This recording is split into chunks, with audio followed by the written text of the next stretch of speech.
ناظرین اور پیارے بچوں، خندش اردو نیوز میں آپ کا خیر مقدم ہے۔ اردو کو فروغ دیجیے، چینل کو سبسکرائب کیجیے۔ سنگھو بارڈر پر مولانا سجاد نعمانی نے بیان ہے کہ گرووانی اور قرآن ملے گے تو ملک میں نیا انقلاب آئے گا۔ انہوں نے کہا، یہ لڑائی صرف 3 کالے قانون کی واپسی کی لڑائی نہیں، یہ آزادی کی لڑائی ہے۔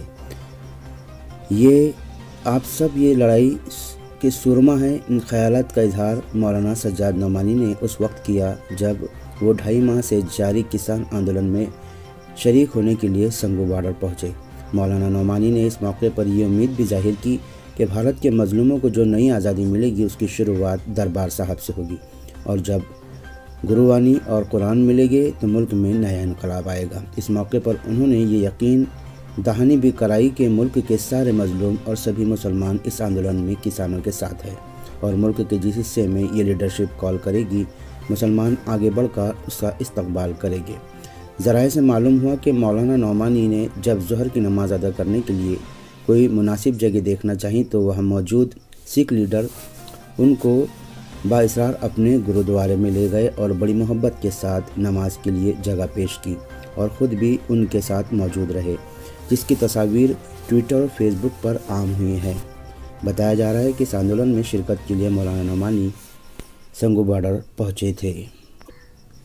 مہاراشٹر کے وزیر اعلیٰ ادھو ٹھاکرے نے انتباہ دیا ہے کہ عوام احتیاط برتے ورنہ لاک ڈاؤن کے لیے تیار رہیں۔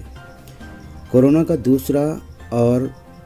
دوسرا دور ریاست بھر میں پھیل رہا ہے، اور بہت سے اضلاع کورونا کے معاملے میں ہاٹ اسپاٹ بنے ہوئے ہیں، جس میں امراوتی ضلع اور ڈویژن بھی شامل ہے۔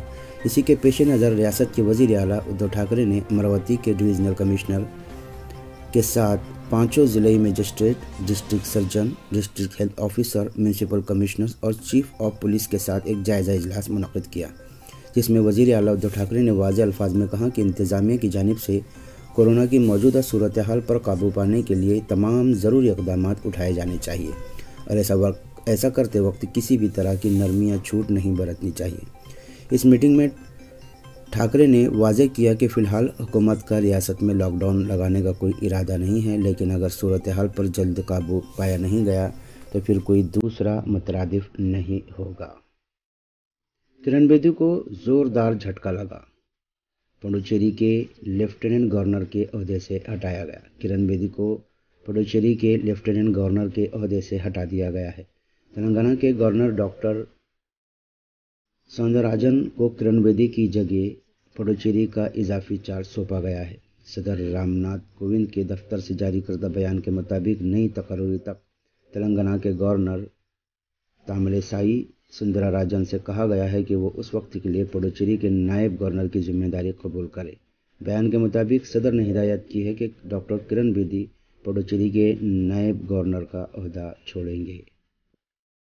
لو جہاد سے متعلق مدھیہ پردیش مذہبی آزادی آرڈیننس 2020 کو چیلنج کرنے والی عرضی سپریم کورٹ میں دائر کی گئی ہے۔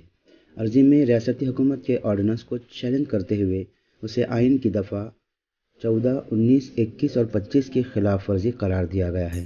یہ عرضی ایڈوکیٹ راجیش ایماندار، شاشوت آنند سکسینہ، دیویش آشوتوش منی ترپاٹھی اور انکر آزاد کی جانب سے تیار کی گئی ہے، اور ایڈوکیٹ ریکارڈ AOR رین کی جانب سے دائر کی گئی ہے۔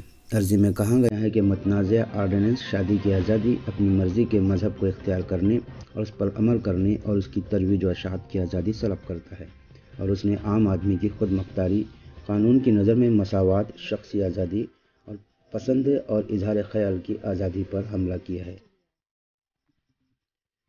ایک طرف مغربی بنگال میں سیاسی سرگرمیاں اپنے عروج پر ہیں، اور دوسری طرف RSS چیف موہن بھاگوت کی بالی ووڈ کے سینئر اداکار متھن چکرورتی سے ملاقات نے ماحول کو مزید گرم کر دیا ہے۔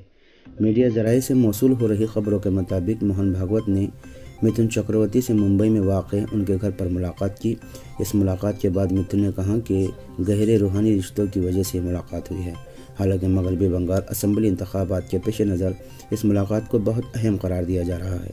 یہاں قابل ذکر ہے کہ متھن چکرورتی کا تعلق ترنمول کانگریس سے رہا ہے، اور وہ مغربی بنگال سے راجیہ سبھا رکن رہ چکے ہیں۔